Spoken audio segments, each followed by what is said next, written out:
The Williams Dam in Londonderry, located just off Route 11 by the Veterans Memorial Bridge, has been failing for a while, according to a state inspection conducted in 2015, which gave the dam, originally built in 1883, a rating of poor. So last year, townspeople voted to authorize an engineering study of the dam, to evaluate it and come up with some alternatives about what to do about the dam. Town officials hired Du Bois & King, a New Hampshire-based engineering and consulting firm, and their report is now in. A special select board meeting was held at the Old Town Hall in South Londonderry on Wednesday, April 20th, to hear feedback and answer questions from local residents about what the report contained. The engineering study presented residents with 4 options: to do nothing and let the dam continue to deteriorate, rehabilitate the dam to fix some of its weak spots, replace the dam with a new one a little further downstream on the West River, or remove it entirely. Removing it entirely would cost about $425,000, the engineering firm estimated. Replacing it was estimated at more than $1.3 million.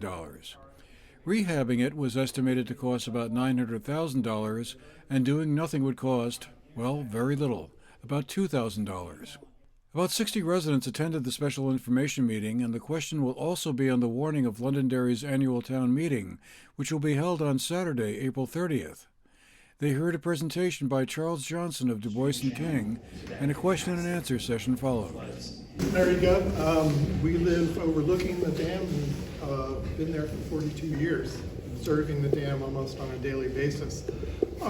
My question was in the interest of the environment and clean energy, since Vermont claims to be a clean energy state, but imports most of its clean energy from Hydro-Quebec, was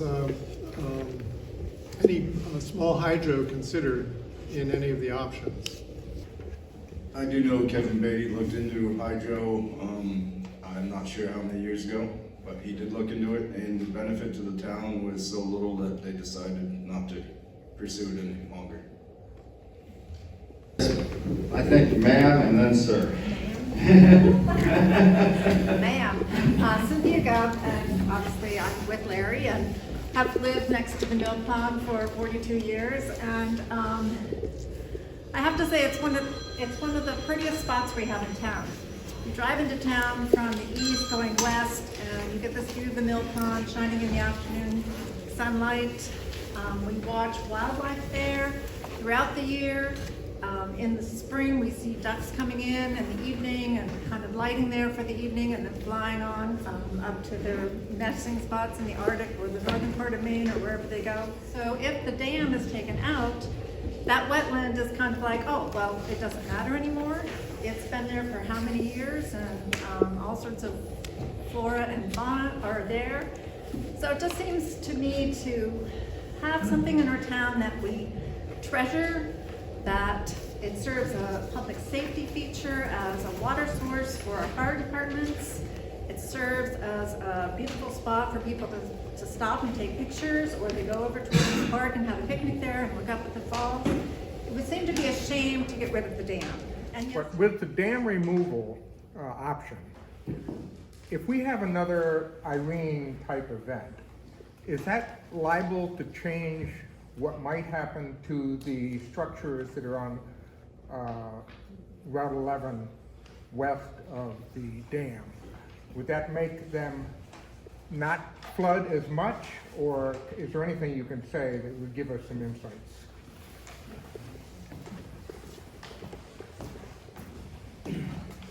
In our analysis, we did a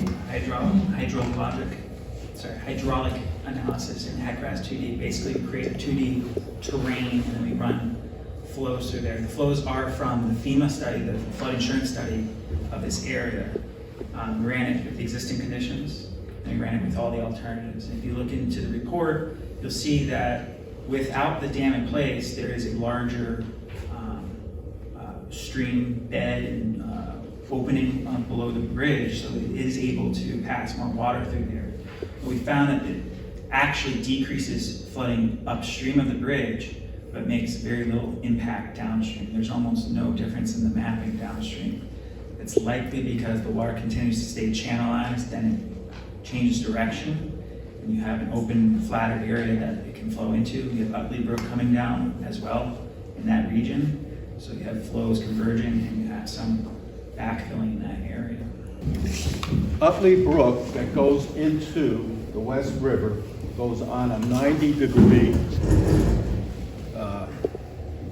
into the river, creating a water dam that pools and eventually backs up the water.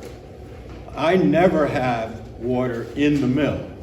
My damage is in the parking lot when it comes over the dam, then goes down to the low part, down the embankment, and it eventually gets into the river and erodes some of the parking out. But I never have flooding in the mill itself. One area of interest was the ability of local fire departments to extract water from the mill pond upstream created by the dam. If the dam were removed, the river would eventually revert back to its natural channel, and while that could still be tapped for firefighting purposes, Jim Amadon, the fire chief of the Phoenix Fire Company No. 6 in Londonderry, had My interest concerns. is solely in the public safety end of this, and that's in that hydrant that we put in, the fire department put in that hydrant years ago. And that hydrant is I don't know, I'm curious if you were made aware how critical a piece that hydrant is in our fire department's pre-planning for the village, for the fire suppression and surrounding areas too. If you were made aware of that at all, or It was discussed at our initial meeting that the hydrant existed. We were given the impression that it wasn't usable because the river had covered it in sediment. I was made aware after the report was published that it's the only hydrant available for water drop off in that region. It's actually not the only hydrant available. We have 6 other dry hydrants in town. It is the most valuable hydrant we have and a critical part of fire suppression in the village that can't be replaced by these other surrounding hydrants that we have due to accessibility, location, water flow potential, all those. You know, that hydrant wasn't put there randomly. It was put there as part of an assessment that was done. And we determined that that was actually, for those reasons I just listed, so important. And I just wanted to make sure that that was brought to your attention. We talked with Mr. Amadon, the fire chief, and Shane O'Keefe, Londonderry's town administrator, after the meeting was over. I think it's promising, and I just talked to one of the board members, and I think it showed that there is some interest in preserving the dam and preserving the mill pond for not only for public safety but for the aesthetic values. I think there's some really good points made tonight.